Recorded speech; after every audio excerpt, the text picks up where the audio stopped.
आज हम आपको आलम का भाषा सौष्ठव के बारे में बताने जा रहे हैं। आलम के काव्य में ब्रज भाषा का प्रयोग हुआ है। भाषा में कोमल शब्दों का अधिक प्रयोग है।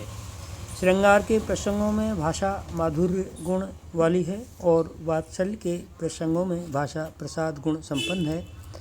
उदाहरण के लिए रुचिर बरन चिरु चंदन चरच शुचि शरद को चंद वाही चितई धरत, इसमें माधुर्य गुण है। पालन खेलत नंद ललन छलन बलि ललना करति मोद गान है, इसमें प्रसाद गुण है। आलम की भाषा में चित्रात्मकता भी है। प्रकृति चित्रण के प्रसंग में चित्रात्मकता भाषा का अच्छा प्रयोग हुआ है। लता प्रसून डोल बोल कोकिला आलाप के की लोक कोक कंठ त्यों प्रचंड भृंग गुंज की समीर बास रास रंग रास के विलास बास पास हंस नंदिनी हिलोर केली पुंज की। आलम की भाषा में तत्सम शब्द अधिक हैं, जैसे श्रुति रैन ज्योति कोटि प्रसून प्रचंड पुंज कवित्व छंद वंदना आदि।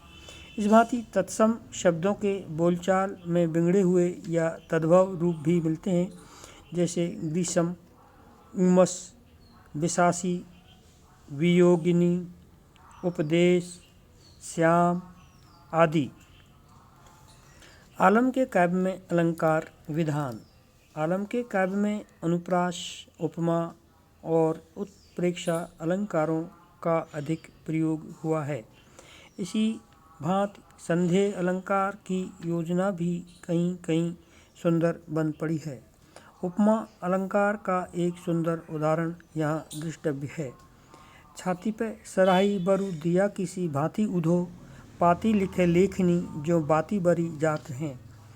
आलम के काव्य में अलंकारों का अनावश्यक प्रयोग कहीं नहीं मिलता है। अनुप्रास के उदाहरण तो इनके संपूर्ण काव्य में देखे जा सकते हैं। शब्दालंकारों के अतिरिक्त कहीं कहीं वक्रोक्ति एवं आक्षेप का सौंदर्य भी मिलता है।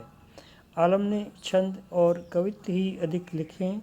कुल मिलाकर इनका काव्य प्रेम रस से भरपूर है। हिंदी के रीतकालीन साहित्य में रसिकता के कारण ही वे प्रसिद्ध हैं।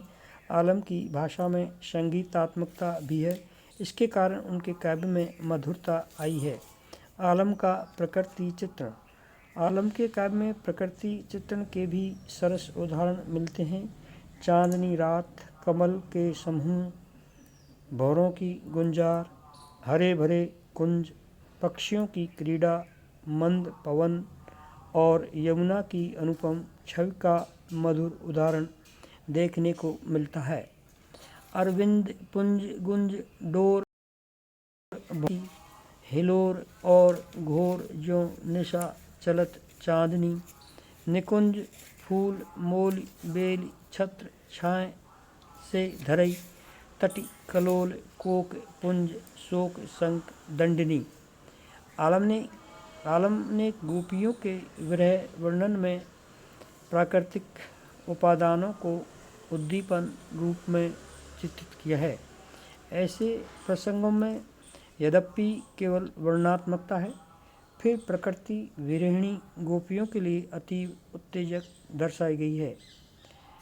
भक्तिभाव में आलम के काव्य कुछ पद भक्तिपरक भी हैं। उन्होंने लीला चित्रण के बहाने कृष्ण की भक्ति की है।